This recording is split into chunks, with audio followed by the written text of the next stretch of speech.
ఏడాది పాటు బంగారం కొనొద్దన్న ప్రధాని మోదీ ప్రకటన ప్రకంపనలు రేపుతోంది. దేశీయ ఆభరణాల పరిశ్రమ ఆందోళన చెందుతోంది. ప్రత్యక్షంగా పరోక్షంగా కోటి మందికి పైగా ఉపాధి కల్పిస్తున్న జ్యువెలరీ పరిశ్రమపై ఇది తీవ్ర ప్రభావం చూపుతుందని ఆర్థిక నిపుణులు చెబుతున్నారు. దేశంలోని టన్నుల కొద్దీ బంగారం నిరుపయోగంగా పడి ఉందని, గిరాకీని తగ్గించే బదులు గోల్డ్ మానిటైజేషన్ పథకం పునరుద్ధరణ ద్వారా నిరుపయోగ బంగారాన్ని పునర్వినియోగంలోకి తీసుకురావాలంటున్నారు. ఫలితంగా పసిడి దిగుమతులపై ఆధారాన్ని తగ్గించుకోగలమని చెబుతున్నారు.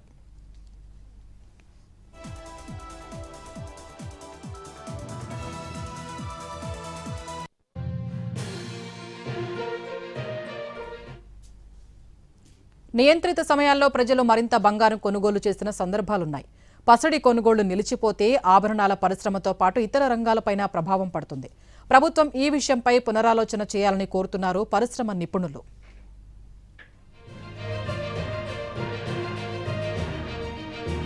పసిడి కొనుగోళ్ల వాయిదాకు బదులు దేశీయంగా నిరుపయోగంగా ఉన్న బంగారం పునర్వినియోగం, రీసైక్లింగ్ ఉత్తమ పరిష్కారాలని చెబుతున్నారు నిపుణులు.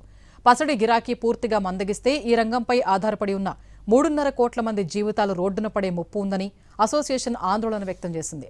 దేశీయంగా బంగారం సమీకరణ, ప్రామాణీకరణతో పాటు బంగారం రుణాలు, సెటిల్మెంట్స్ కోసం బులియన్ బ్యాంకును ఏర్పాటు చేయాలని ప్రతిపాదిస్తున్నారు.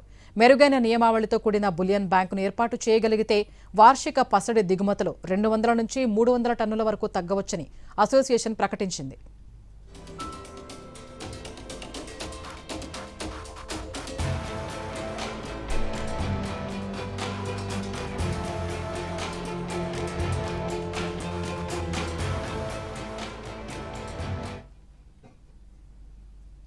మోదీ ప్రకటనపై స్వర్ణకారులు ఆందోళన వ్యక్తం చేస్తున్నారు. బంగారం కొనుగోళ్లు ఆపిస్తే తమ జీవితాలు రోడ్డున పడతాయని ఆవేదన వ్యక్తం చేస్తున్నారు.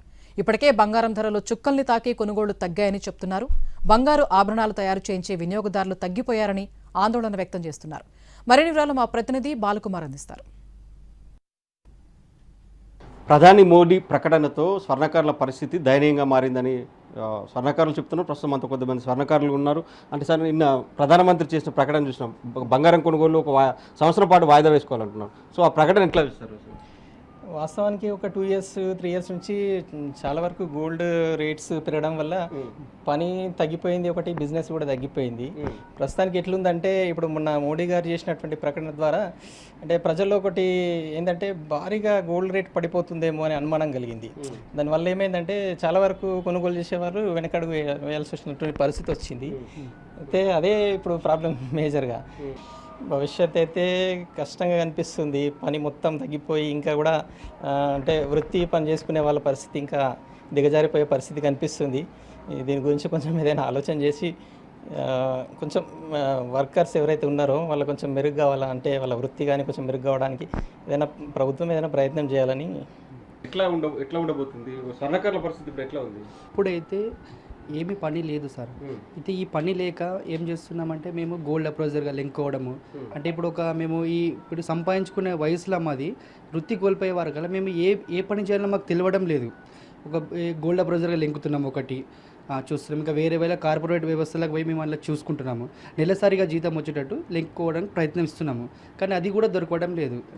ఈ మోదీజీ చేసిన వాక్యాల వల్ల ఏమీ తెలియదు, బిజినెస్ అనేది నడవడమే లేదు. ఒక 2 సంవత్సరాలు కార్పొరేట్ వ్యవస్థలు చాలా చాలా వచ్చేసినాయి. నిజామాబాద్లో అసలుకి ఒక రిలయన్స్ జ్యువెలరు, అట్లా ఈ తనుష్క జ్యువెలర్ ఒక 2-3 ఉండే అసలు ఇప్పుడు ఒక 15-20 అయినాయి.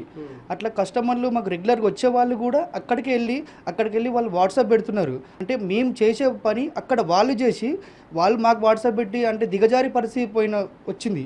అందువలన మేము ఏమి చెప్పలేకుంటుంది పరిస్థితి. కొంచెం ఏదైనా సెంట్రల్ గవర్నమెంట్ ఏదైనా ఆలోచించి చిన్న స్కీమ్లు, ఉపాధి అంటే ఒక 40-50 ఇయర్స్ అయినాక ఉపాధి వచ్చేటట్టు చేయగలరని మేము సెంట్రల్ గవర్నమెంట్ కోరుతున్నాం, మోదీజీని కోరుతున్నాం సార్. తాజా ప్రకటన ఎట్లా ఉండబోతుంది? సో మోదీ సార్ దీనికి ఏమైనా ప్రత్యామ్నాయంగా చేస్తే ఏమైనా బాగుంటుందని కోరుకుంటున్నాం. ఎందుకంటే మేము దీని మీద ఆధారపడి, కుటుంబం మొత్తం దీని మీద ఆధారపడి ఉంటుంది. చేసుకునేదాకా మాకు వెళ్ళదు. దీనివల్ల ప్రకటనతో కొద్దిగా ఆందోళన పరిస్థితి ఉంది. ఎందుకంటే ఇప్పుడున్న సిచ్యువేషన్లో కాంపిటీషన్ అన్నట్టు జాబ్స్ ఎలాగో దొరకట్లేవు. సో మేము మా కులవృత్తి చేసుకోవడానికన్నా మాకు ఈ మార్గం ఒకటి ఉంది.